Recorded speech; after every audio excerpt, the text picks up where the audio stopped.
Before I start, I just want to say I own both a PlayStation and an Xbox console. I am not a fanboy. Okay, I love and probably would marry if I could my PlayStation because it gives me exclusive AAA titles, first party games I can't play anywhere else, which warrants me owning it.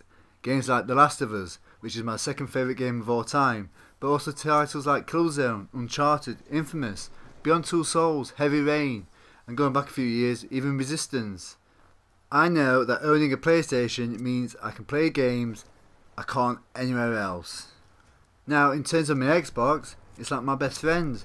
Always there when I need it, rarely does Xbox Live drop, it's reliable, that's why I own it, to play online. But in the past, it also gave me Gears, Fable, Mass Effect before the trilogy went to PC and PlayStation as well. Never been a fan of Halo or Forza, but that's my problem, not the Xbox. So when E3 comes round, I look forward to watching all the conferences, mainly the big consoles, Xbox and PlayStation. Now let's talk about the Xbox conference a little, shall we? And be warned, this may turn into a little rant, who knows. Right, let's start with the promises made to us in the past. Backwards compatibility. We were told 100 games added every month for the first year. I think it's currently standing about 400 games in total after 2 years. I do use the feature, but not much. They failed to deliver what was promised. In 2015, I thought Microsoft had their best conference in a long while. Not only with the announcements of backwards compatibility, but they showed us games. Not any type of games though. First party, new IPs and other big exclusives. Games like Scalebound, which was cancelled. Games like Recore, which was downgraded. Games like Tomb Raider, which was only exclusive for a year. Games like Sea of Thieves, still trying to hype it up, but still not on shelves. They've had 2 years, yet failed to deliver what was promised. They failed us. Some may say lie to us. This is the crap we expect from Sony, not Microsoft. This year had to be different. I expected a lot, and disappointment just was not an option. They opened with the Xbox Scorpio, naming it Xbox One X. Who did they pay to make these names? Anyway, it's powerful, it looks slick, and it's the smallest Xbox in the family. It's the most powerful console ever made. High in specs across the board. But what good is that without games? That's why I'm watching Microsoft. I want to see awesome first party exclusive games to play. They started off with Forza, like they always seem to. As I said before, not a fan, so moving on. Phil Spencer comes back onto stage, saying they will show 42 games in the briefing, including 22 games with console exclusivity, stating it's the largest and most diverse lineup in Xbox E3 history. I was hyped, my wish had come true, and my credit card was at the ready. Show me these games, Microsoft.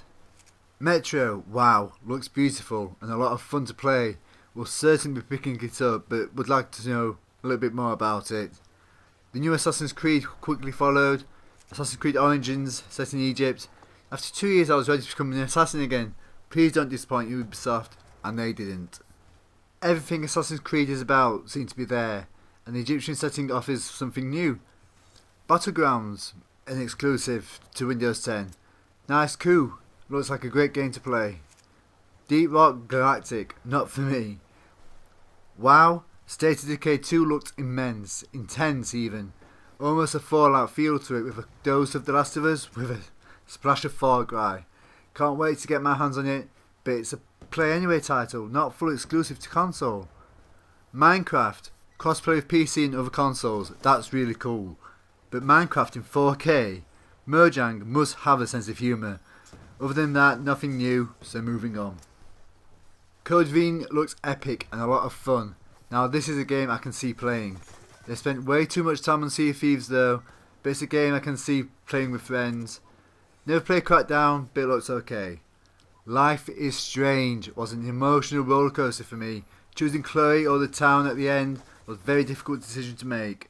I wanted a prequel and it looks like we've got one. I'm going to be an American schoolgirl again and I can't wait.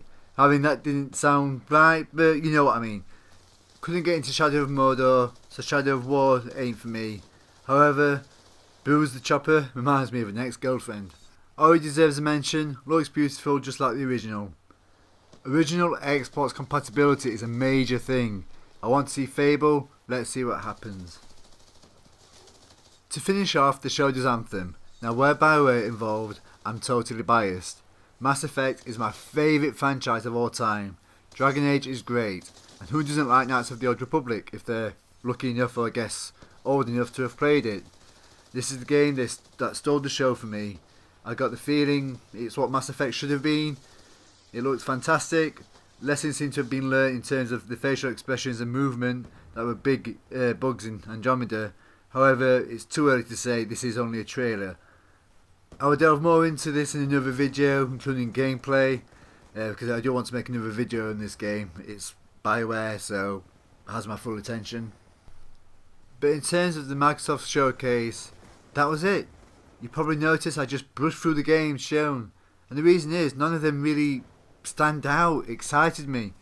If I was in the market for a console, or say I was a PlayStation solely user, nothing grabbed me and said I need an Xbox. I'm so disappointed. I'm really expected a lot more, but I guess it wasn't to be. Maybe more may be shown at Gamescom, but for now, Microsoft, you need to up your game.